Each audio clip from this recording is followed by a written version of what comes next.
Everyone wants a Rolex Daytona. Everyone, even if they won't quite admit it to themselves. Where other watches sit in categories with similar contemporaries, the Daytona has somehow forged a class of its own. It's flashy without being gaudy. It's expensive without being obnoxious. It's different without being offensive.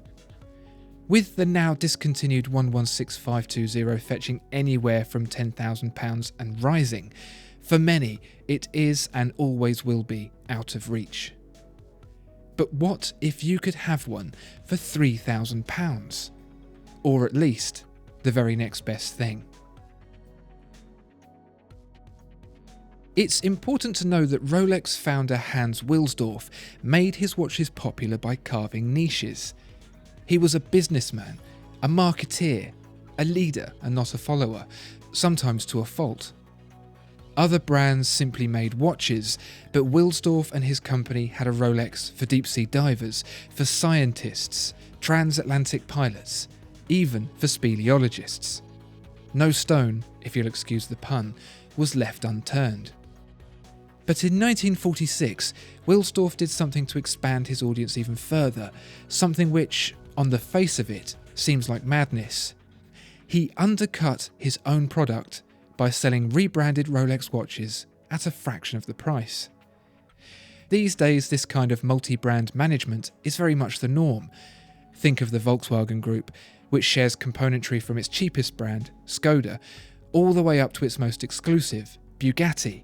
But back then, it had only been a few decades since this business practice had even been established by household goods company Procter & Gamble. Wilsdorf managed this brand mitosis in a particularly clever way, so as not to damage the Rolex name.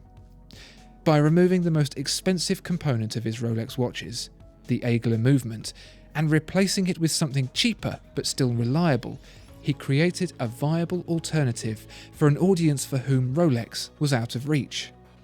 Everything else, case, dial, hands, bracelet, crystal, was shared, so the transition was simple. It was a process Wilsdorf had actually trialled much earlier under his own name, but this time he gave it its own: Tudor.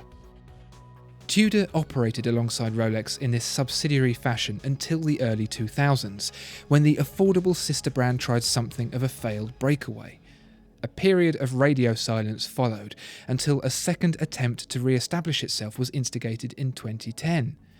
This time, with the good looks and affordable price of the heritage line to lean on, Tudor found success, earning respect as a unique brand in its own right.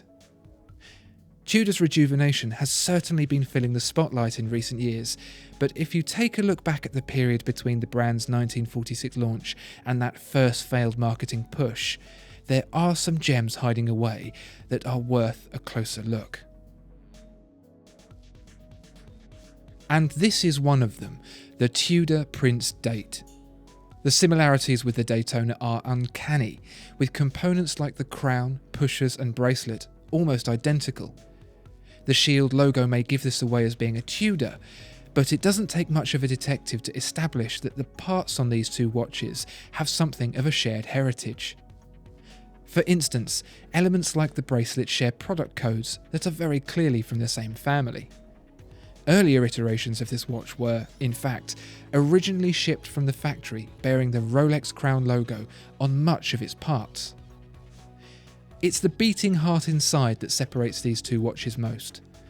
Whilst this Rolex 116520 has an in-house caliber 4130 and its predecessor the heavily modified El Primero-based caliber 4030, the Tudor makes do with a workhorse Valjoux 7750. If you've ever owned an automatic chronograph watch that costs less than £5,000, chances are it had a 7750 inside. It's characterised by its 12, 6 and 9 layout, plus the date window at 3, has an action that requires a bit more pressure than the 4130 thanks to a cam-actuated mechanism instead of a more expensive column wheel one, and has that telltale 7750 wobble on the wrist when the rotor weight is at full spin. It's a movement that's been the backbone of the Swiss chronograph since its creation in the 1970s as a caliber 11, El Primero and La Mania 5100 competitor, and has been in more watches than all those other movements combined. It may not be the prettiest or the most compact, but come the nuclear apocalypse, they'll all still be running. Its slightly cumbersome size is what gives the Tudor its slight increase in bulk over the Rolex. It's up by a millimetre to 41mm and a little thicker to boot.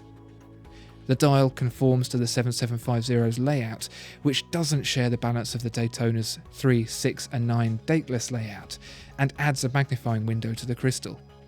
Still, it remains comfortable and well balanced, perhaps even offering a more modern size to those who might feel the Daytona is a little on the delicate side.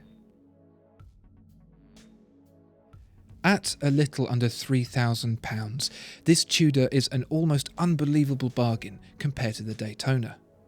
And while it will never be a Daytona, for someone who has given in and admitted that they'd like one, but just can't stretch that far, it offers way more of the experience than its price tag would suggest. For now, this is still something of a well-kept secret, but it won't be forever. Prices on these classic Tudors are creeping up, and it won't be long before the Prince date is something of a poster child itself. How about you? Do you think the Tudor can hold a candle to the Daytona? Let us know in the comments below.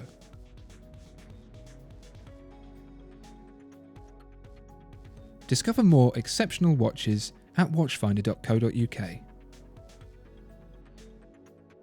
If you enjoyed this video, please like and subscribe. If there are any other watches you'd like to see reviewed, please let us know in the comments below.